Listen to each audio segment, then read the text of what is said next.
Although actuators, valves, filters, regulators and lubricators might be considered the most important part of a compressed air system, the tubing and fittings are just as crucial and often forgotten. Tubing gets the air to the right place, and fittings allow the tubing to connect to the ports. In this module, you will learn about the different types of fittings and tubing available from IMI Norgren and understand the advantages and limitations of different designs. It's usually best to start with tubing, as this can dictate what type of fittings are required. Typically, tubing will be specified as either plastic or metal, with a number of factors influencing the choice, including the environment and application. Although it can be a little daunting to begin with, selecting fittings is generally easier than other parts because there are fewer things to contemplate. The port and tube connections, the operating pressure and temperature, the shape required, and whether it is European or American thread are all important considerations. Let's take a closer look at a couple of these examples. The port connection can be parallel or taper thread. A parallel thread seals against an O-ring between the fitting and the face of the component, which is usually machined or spot-faced, providing a smooth, flat surface. Parallel threads can be inserted by hand and cannot damage the mating part. Taper ports tighten directly to the component and rely on a lightly wedged fit. Sealant is often used between the threads of the fitting and the port. Unlike a parallel thread, the surround does not need a machined face and may not be flat. Taper threads have a smaller outside diameter than parallel threads. The shape of the fittings is also important, so you should start by asking your customer if they have a preference. If not, then here are some things to think about. A straight path will allow for higher flows than elbows, but fixed elbows have higher flow than swivel elbows. Elbows do tend to provide neater solutions though, so weigh up the importance of that against flow rates. Although they can be used with plastic tubing, all metal tubing requires the use of compression fittings, strong parts made from brass. IMI Norgren products are known as E-knots fittings. Most of the industry has now moved to push-in fittings, but there is still a requirement for these products in some applications and where metal tubing is used. For example, E-knots fittings can operate at higher pressures and temperatures than push-in fittings and are more suitable when the pipe is moving. A standard compression fitting consists of 3 parts that can be purchased individually or as a set. Push-in fittings are now the most common in the industry thanks to their ease of use and cost saving. They don't require tools to fit and allow the tubing to be reused where necessary.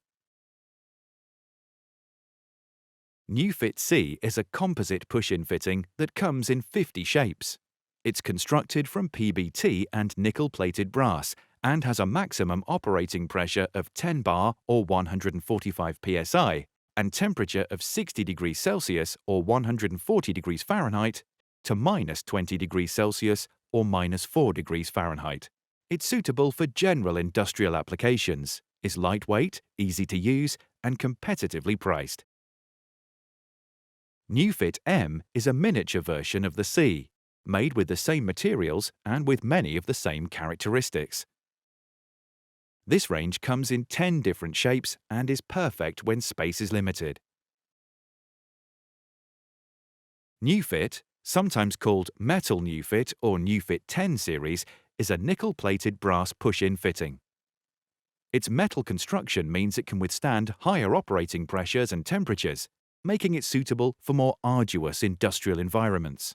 The 10 series is the metric version and 12 series is the imperial version. There are other push-in fittings in the IMI Norgren range, including NewFit D, suitable for food and drink applications. NewFit S, made from stainless steel, making it corrosion-resistant. FleetFit is a push-in connector approved for use on vehicles, including vehicle braking systems.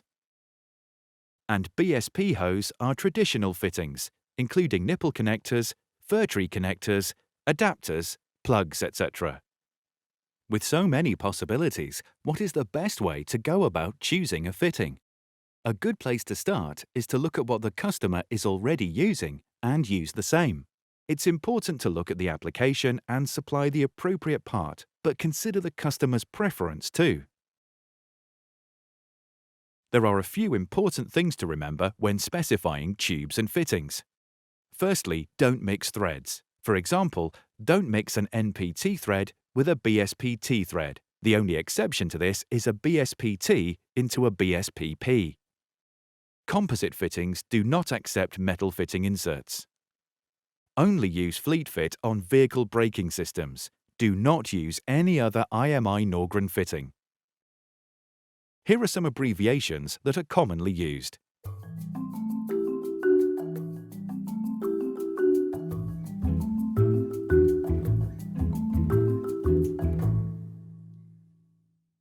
IMI Norgren's fittings are identified in a similar way to other product ranges. The following example applies to a number of ranges. For the older products, you still have the choices, but they are not laid out in exactly the same format. Let's take a typical number. Digit 1 tells us the family, in this case, New Fit C, a composite fitting. Digit 2 tells us the thread family. Here, it's ISO threads. Digit 3 tells us the thread type, in this case, parallel. Digits 4 and 5 tell us the shape. This example is straight. Digits 6 and 7 tell us the first thread fitting size, in this case 4mm PIF. And finally, digits 8 and 9 tell us the second thread fitting size, which is G 1/8 of an inch thread. Swapping between parts is just changing the range at the front. An American example might look like this. That's the end of the module. You should now have a good understanding of the tubing and fittings, the products available, and the situations they are most suited to. There are other related products available from IMI Norgren not covered in this course. Please visit the website to find out more.